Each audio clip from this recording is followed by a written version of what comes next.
Hello, writers, and welcome to the Author Burnout Coach, the show where we put the publishing industry and all sorts of societal messaging under a microscope. I'm your host, Isabel Sterling, YA author and certified life coach. In each episode, I offer you specific steps that you can take to break up with burnout and reclaim your love of stories. I'm on a mission to dismantle the bookish hustle culture, one writer at a time. I hope you'll join me. Hey writers, welcome to episode 22, which fittingly is part 2 of my conversation with Mara and Christine. In this portion, we dispel some myths about real writers and really dig into what it's like to be a queer writer and how that impacts our experiences of burnout. Happy listening. So I do want to circle back real quick to the sort of, again, like that concept of a real writer. And this is something that comes up a lot, both for the early writers who are just sort of working on their first or second book. And I also think it still comes up for us even after we're published. So I'm curious, what are the things that people say real writers have to do that you just don't do? And I'm curious if there's some of those where you're like, obviously that's like not a thing that works for me and I don't care, or if there are some that you felt guilty about like not being able to do. I think the one that I hear most commonly that people say is kind of BS is the real writers write every day thing. That is simply not possible for 99.9% of people who write. And I don't think is an entirely, it's not a healthy philosophy for a lot of people. Most writers have other shit to do, and it's just not always possible. However, I actually personally do better when I write pretty much every weekday. I used to try and write like every day, and that was not good. But if I make myself write pretty much every work day that I'm supposed to be writing, even if it's only like 100 words, it kind of keeps me in the water. Using like what you said, Mara, I think that's a good way to think about it. Even if I'm just like treading water or it's just like my toe is in there, it keeps me from going out of the world. And it makes me feel like I did something, even if all I did was like get 20 minutes of really bad description down or something like that. I think that the way that that advice is intended is it can be interpreted in ways that I think are not helpful, but I think that you can get something good out of it. Yeah, I can see that. And like, depending on how you work and like how much time you have to like write whatever the thing you're working on is, you can also consider writing as like, maybe you went on your Pinterest board that day and like found some new pins. Like, yes, that's like, totally part of writing, or like listening to a song on your book playlist. Because yeah, that's the hardest thing for me, is getting thrown out of the zone, the water. So I also do not write every day. So I have a full-time job. So I have always been like a weekend writer because I find it really challenging to write in the evenings after work. Most of that is because of decision fatigue. So decision fatigue is exactly what it sounds like. That's why a lot of people like to write early in the morning, because when you go about your day, you have to like decide a bunch of stuff, and then you have to sit down and decide what happens next in this book. Your brain is like, no, like we can't make any more decisions today. So I'm definitely a big proponent of weekend writing, which I know is like terrible work-life balance, but what are you going to do? And also like vacation writing. I wrote most of my sequel in like 2 weeks that I had mostly off work over the holidays. So that's sort of my process. Real writers write, however that looks. And I do think that is a huge difference of being like the day job having writer, where what I was for the 9 out of the 10 years I've been a writer. Working for me was a lot of like early mornings and then go to work, or go to work right at my lunch break. I also did a lot of like morning and lunch break and evening and weekends, and whenever I had a oh no, I'm sick, okay, I'm actually just home writing. Like there was a lot. You can say that because you're not there anymore. I can't say that, but you said it for me. Well, and then it becomes a lot, and it feels like you're not working like a bajillion hours a week, because it's like different things. It's like we're working whatever you're doing in your day job, and then you're writing. But then when you sort of like pan back and look at it, you're like, oh, I don't ever take a vacation, because every vacation is a chance to write. So it becomes a whole other thing.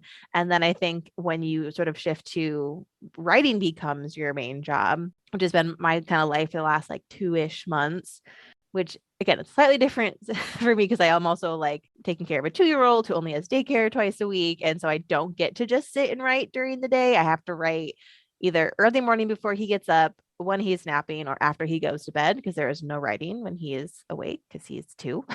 But like I hear from a lot of writers who are sort of full-time and don't have little kids at home, it's like there's this pressure to feel like you have to fill all of your time with writing, and it's hard to carve out breaks. Yeah, I can definitely speak to that. When I had a day job, I wrote every single day after work until 11 p.m. And I also wrote on weekends. Sometimes I wouldn't leave my apartment for the entire weekend because I was working so much, but also right in the morning before work, a lot of the time, I filled every spare hour with writing. And so I thought when writing was my only job, that I would have so much more free time and it would be amazing.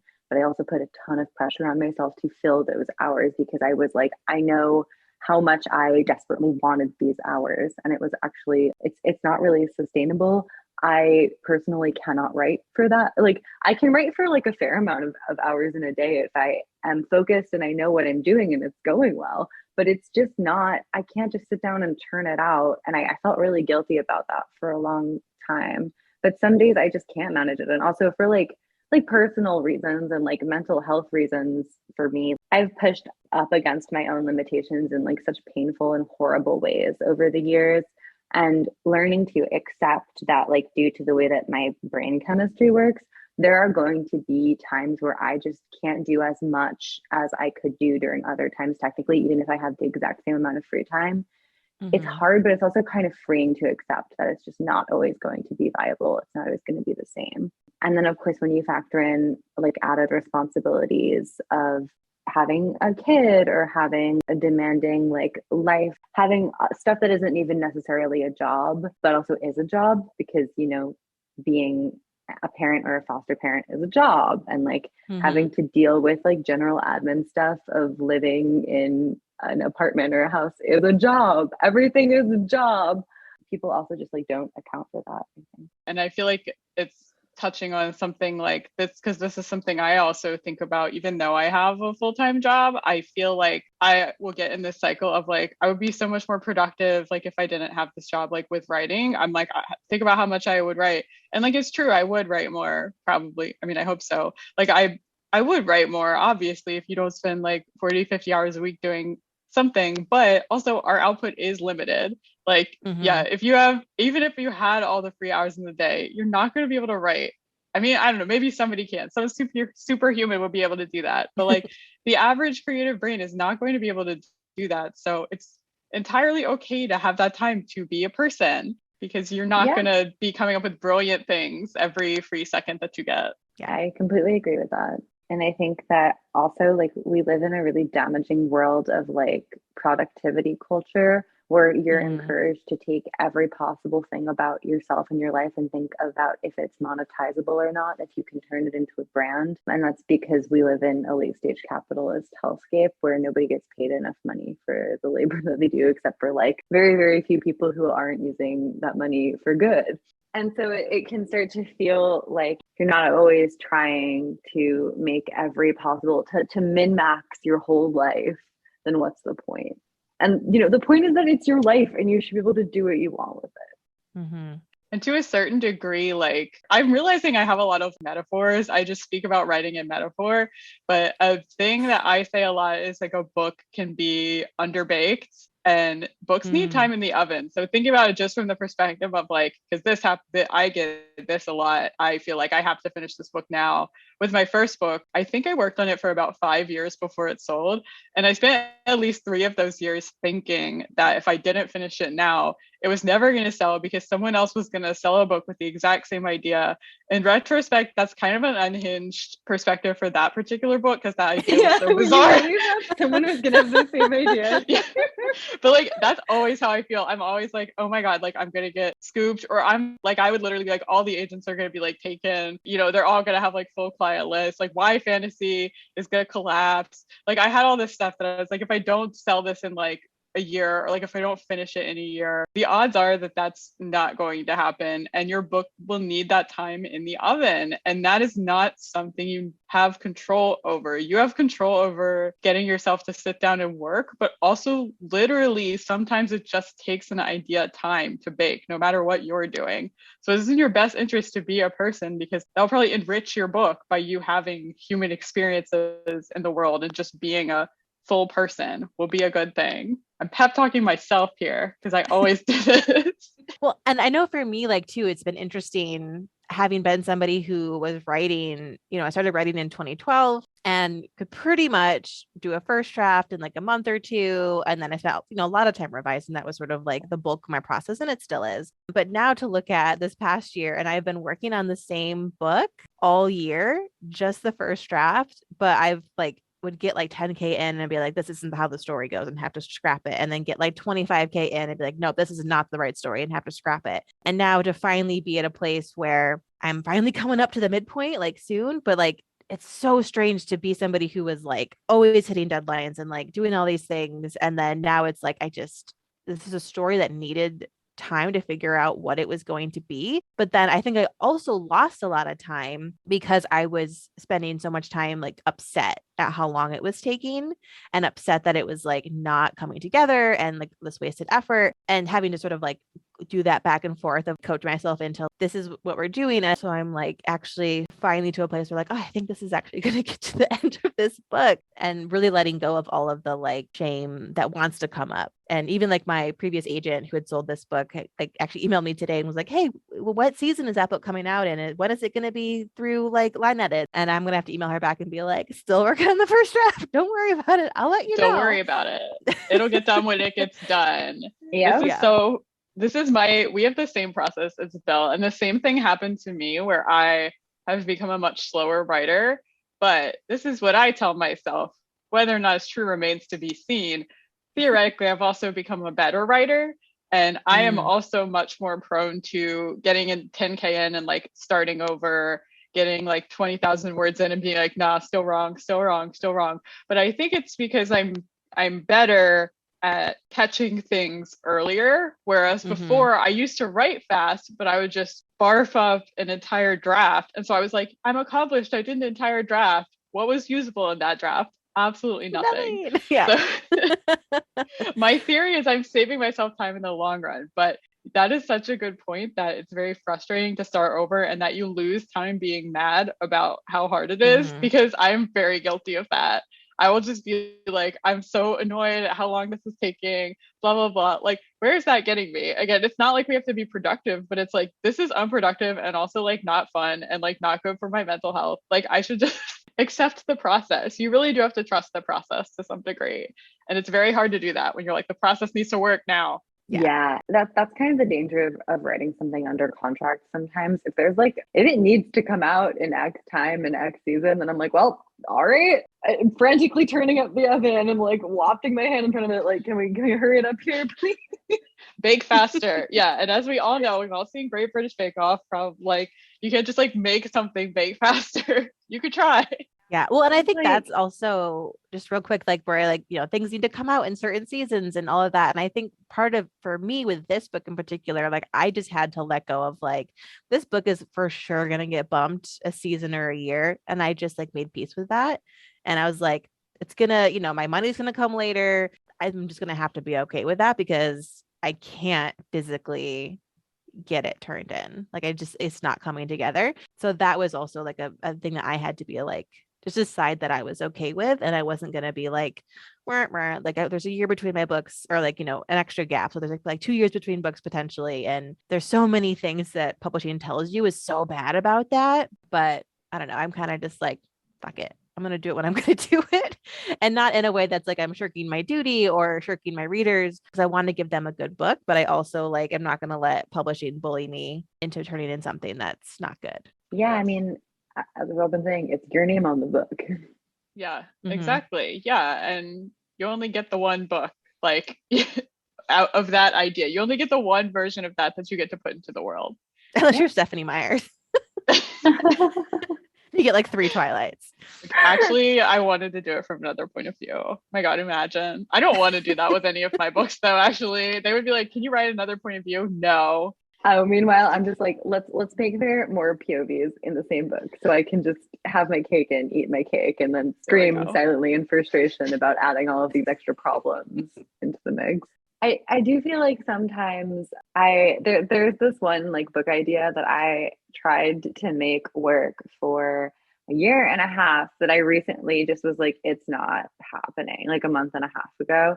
And it was really heartbreaking. I had written most of an entire draft of that idea, and it started out like good, and it just like it wasn't working. And then I started it over again and wrote like a bunch more, and it wasn't working. I had to throw it out again. And it wasn't contracted. And I was like, you know what? Like, I have worked so hard on this idea. I have shed so many tears on this idea. I've enlisted too many people to listen to like try and help me talk through all of the things in this idea. And I have enough of this idea. I have enough pieces and I have like enough meat that if I could do it right now, I would be able to.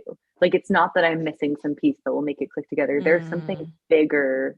Like, either like I haven't leveled up enough as a writer to be able to tackle it, or there's just an angle to it that like I don't have the perspective to do right now.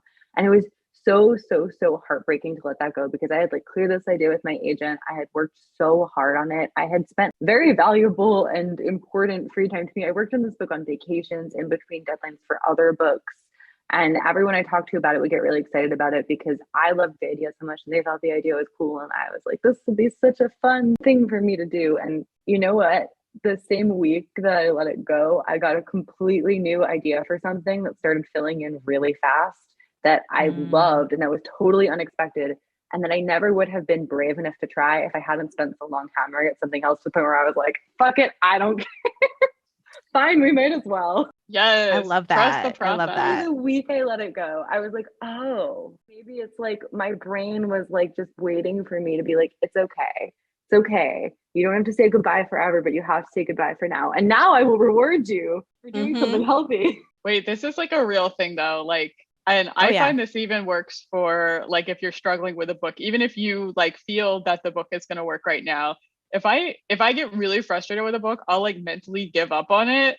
And then like I'll lay down to go to bed and I'll be like, I know how to fix it. It's so annoying though. But like I have to like really like you have to like genuinely give up. You can't just like say it. You can't like trick the universe. Like you have to really like go through like a process of like, you know what? Okay. Like I'll put it aside and I'll usually like I'll be like, I'm gonna work on this thing instead. It's fine. Yeah. And then you sit down and you're like, wait, I got it.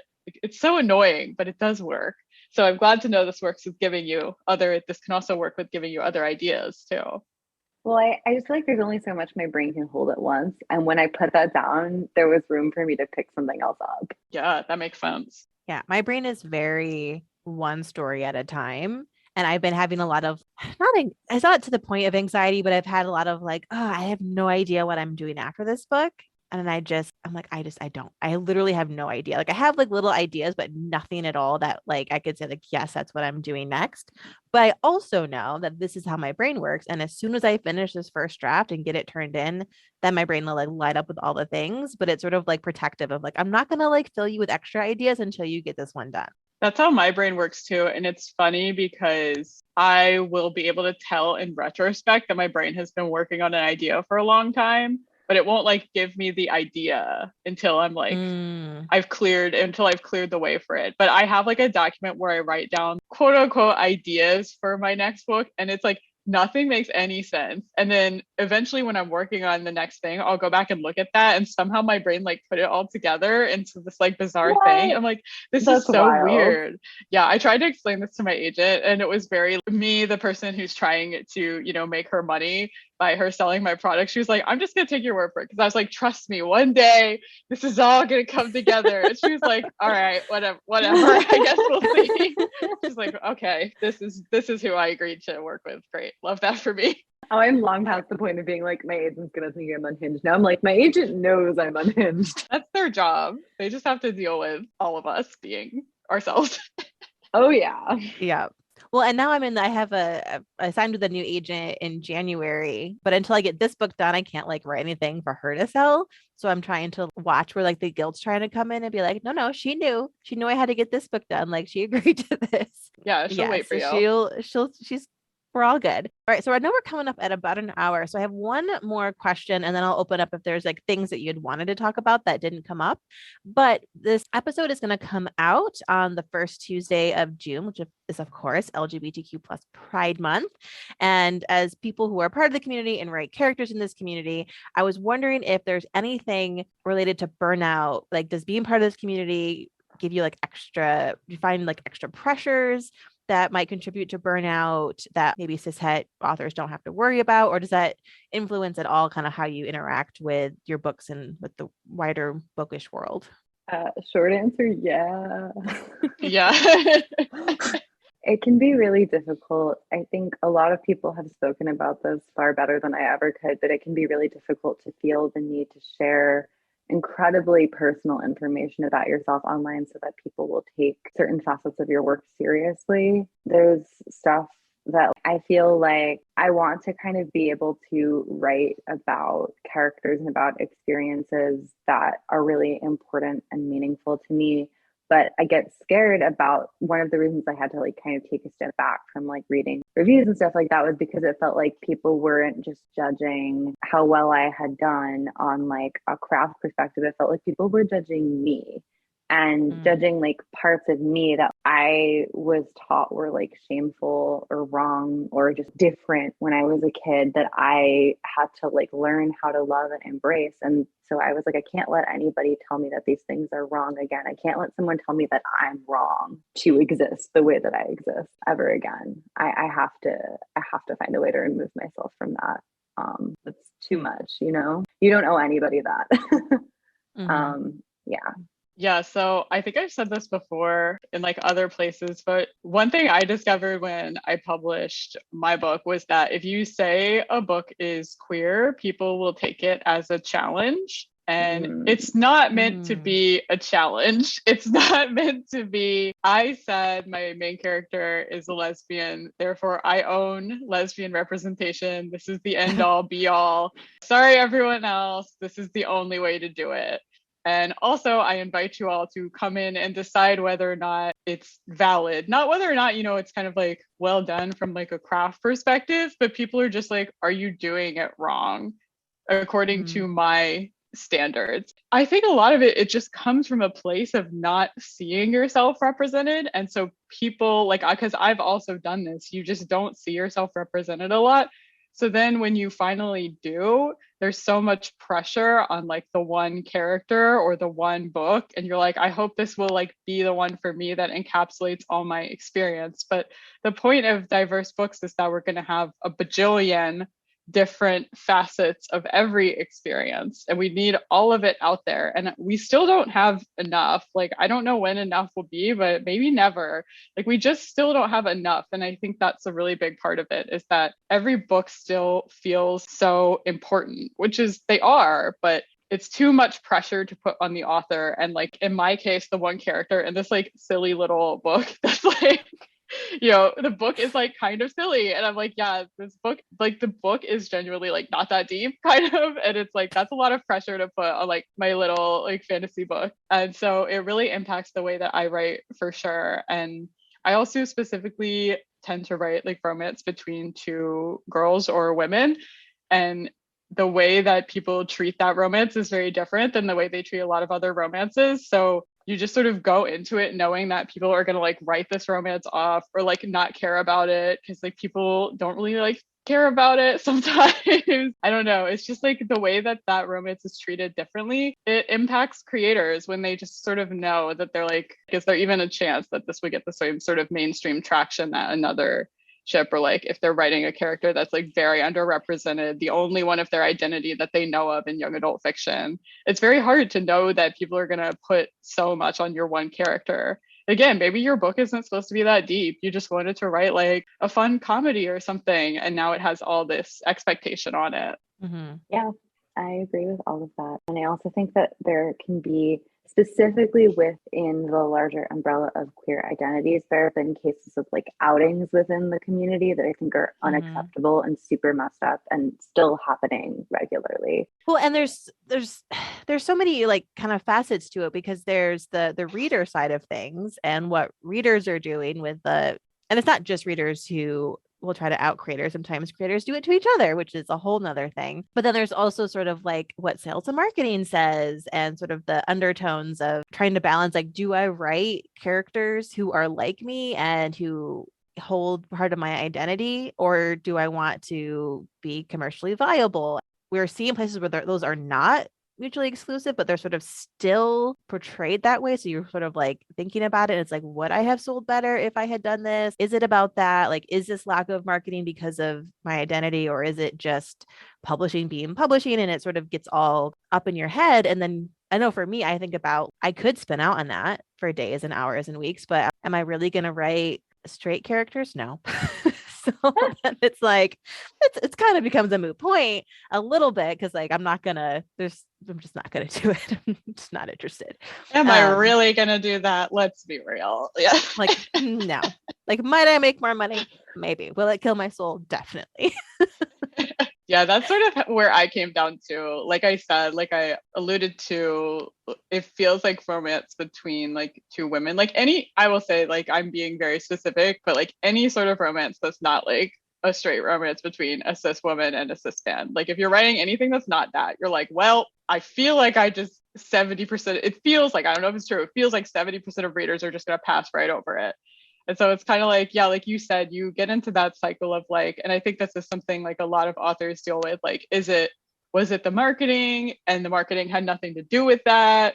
Or was it like both? Or was it specifically because of that? Like, because it's the classic, like, just didn't connect. Like, that's what people will say, like, oh, we just didn't connect with that romance, or we just didn't connect with that character's point of view. Their experiences weren't relatable to me, like the publishing professional. And it's like, okay, well, it wasn't for you. So at the end of the day, you have to have like that reckoning with yourself of like, well, if I'm not going to change this, which I'm not, like, I'm going to continue to write this identity, then you just have to live with that and like work towards making it not be that way. But it's something that like you have to accept, is that like you are going to meet that resistance, and you're going to have that in the back of your head.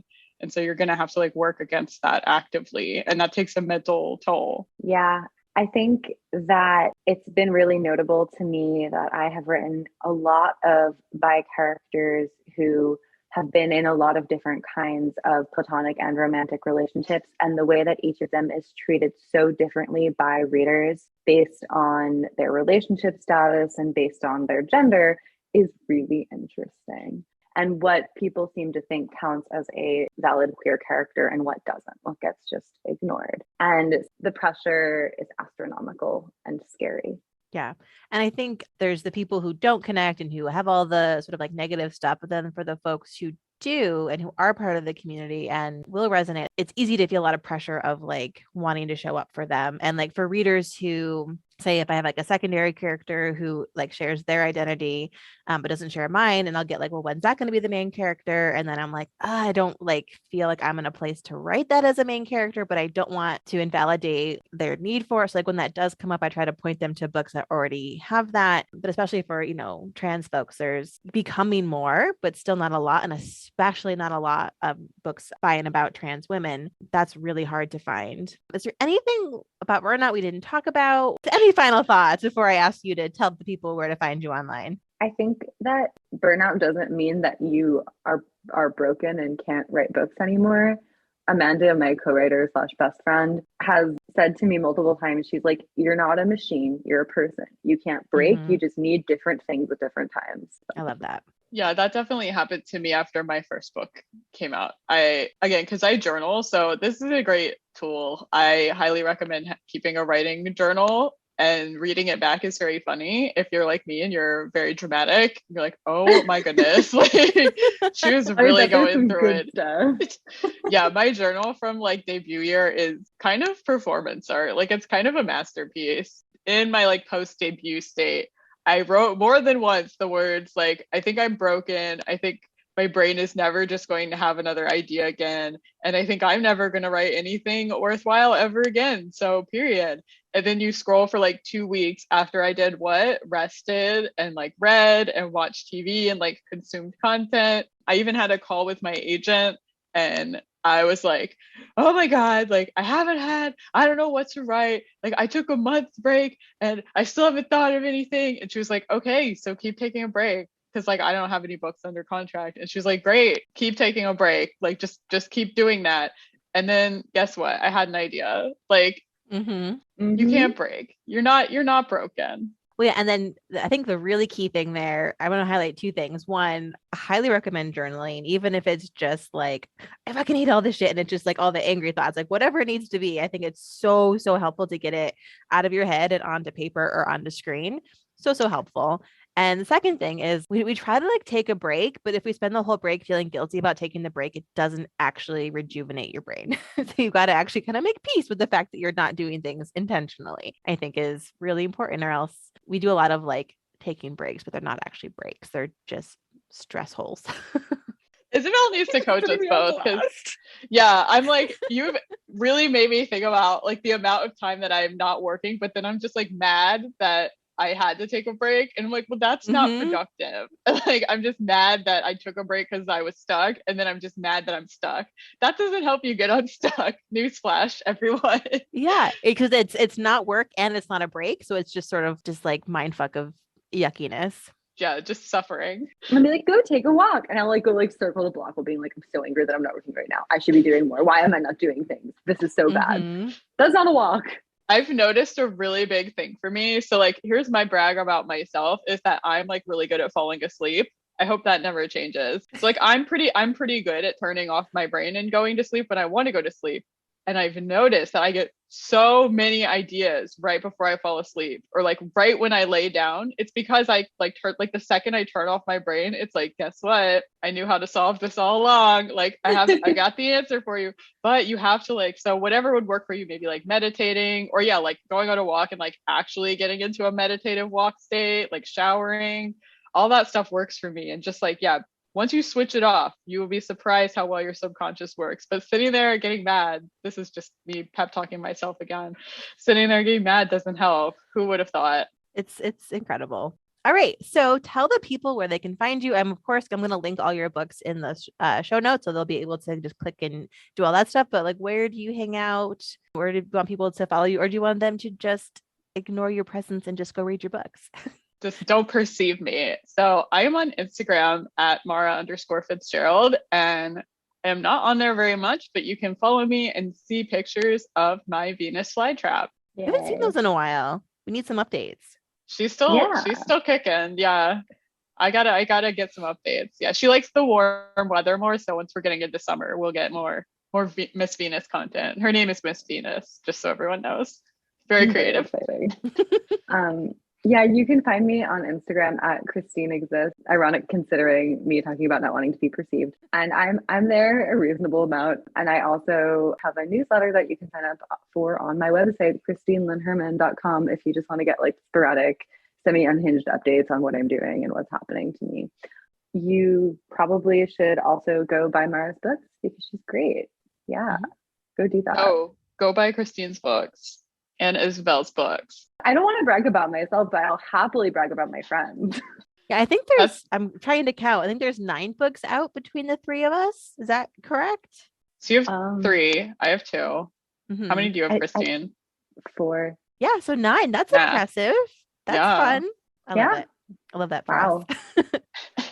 9 book links. So go buy all 9 of them. Thank you. I love those for us. We've done a great job. Well, and it's all fun YA fantasy with queer characters and shenanigans. I think that's sums all of them up pretty well. Yeah. That's the one sentence pitch for all 9. Yes. Thank you again, Mara and Christine, for such an amazing conversation. I know I got a lot out of it, and I'm sure the listeners did as well. Speaking of you, dear listener, if you haven't already, make sure you check the links in the description for all of Mara's and Christine's books, all of which are fabulous. And while you're there, go ahead and leave a rating and review on this podcast. It will help other writers find us and let the podcasting gods know to recommend us to others. And if you're really feeling the love, which I hope you are, please go ahead and tell your writer friends about us too. If we're going to change the publishing industry, we need to ensure as many writers as possible have the tools they need to dismantle burnout, and I need your help with that. All right, that is really it for today. Until next week, happy writing. If you enjoyed this podcast, then you've got to get on my email list. You'll get my best advice sent right to your inbox with concrete steps on how to stay in love with writing and banish burnout for good. Go to isabelsterling.com/join to sign up. When you do, you'll get one of my favorite worksheets, the 5 causes of writer's block. I teach you how to diagnose why you're stuck and how to get writing again. That's isabelsterling.com/join. See you next week.